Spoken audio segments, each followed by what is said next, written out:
Just a quick recap, I'm creating a huge 15-character fan art of YouTuber PopCross Studios' original characters in his stories Multiverse Tales, featuring some of the most prominent ladies of that universe. I covered the female leader of the Sharp Gang, Alexis Jones, last week, and now, as promised, I'm drawing the big bad of the Multiverse Tales. Let's get started.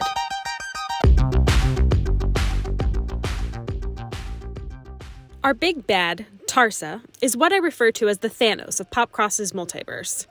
She's both the pin and explosion of the proverbial grenade. Just like in the MCU, when Thanos really steps into the story, crap hits the fan and the fun, comedic atmosphere of the prior MC movies is snuffed out. The same goes for Tarsa. The air in the room leaves, and even our most jovial of characters sober up. She's a narcissist, conniving, and brutal, with immense power to back her up. She will steal powers, threaten your loved ones, and worm her way out of any situation to get what she wants and survive.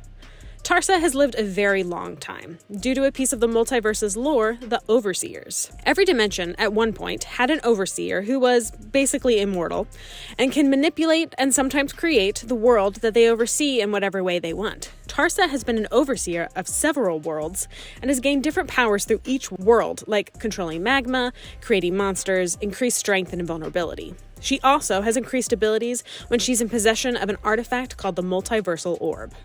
A lot of the earlier conflicts in Multiverse Tales revolve around keeping the shards of the Multiversal Orb away from each other, so that Tarsa, or any other nefarious villain, cannot have the full power of the Multiversal Orb. Again, very much an Infinity Gauntlet to Thanos comparison. But again, even without this powerful weapon, Tarsa is still a formidable opponent, and one of PopCross's largest running villains in Multiverse Tales. She's also very much a character you love to hate. You have that dual excitement because things are about to get serious, but you're also very worried for the intrepid heroes who are about to face her. I also have headcanons where if the story was just like a non-superhero drama, she would be like a Miranda Priestley, or in another canon, a mafia boss. Cutthroat in words and action. You'll see for this fan art that I've only drawn half of Tarsa, and that's because I knew in the composition of the big overall fan art that she was going to be a bigger character and therefore covered by a lot of the other characters, so I knew I didn't need to draw her full body. Again, she's going to be probably the biggest figure in the fan art, just to again elicit and say that yes, this is the big bad of the series, and her large looming presence is definitely felt throughout the Multiverse Tales.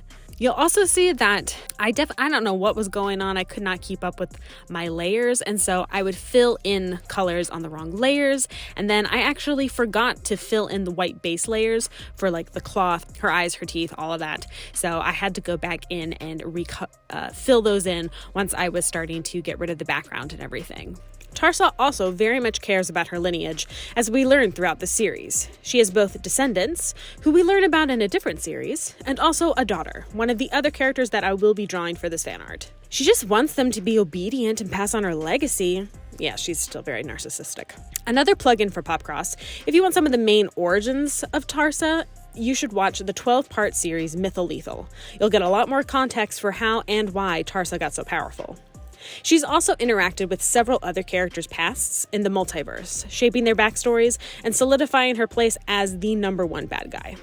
But as I discussed in the first episode, this fan art is split down the middle, with villains on top, heroes on the bottom. So there are still 6 more antagonists we will be talking about throughout the series, with their own arcs and personalities, so stay tuned. But overall, I'm very pleased with this fan art, even though I still am catching some discrepancies, I think one of her eyes is bigger than the other, but I think I really got the vibe and expression down that I wanted to pull across, that Tarsa is not a nice person. But next week, we'll be back with the heroes to talk about one of my favorites, a very cool hero with a dark arc of her own.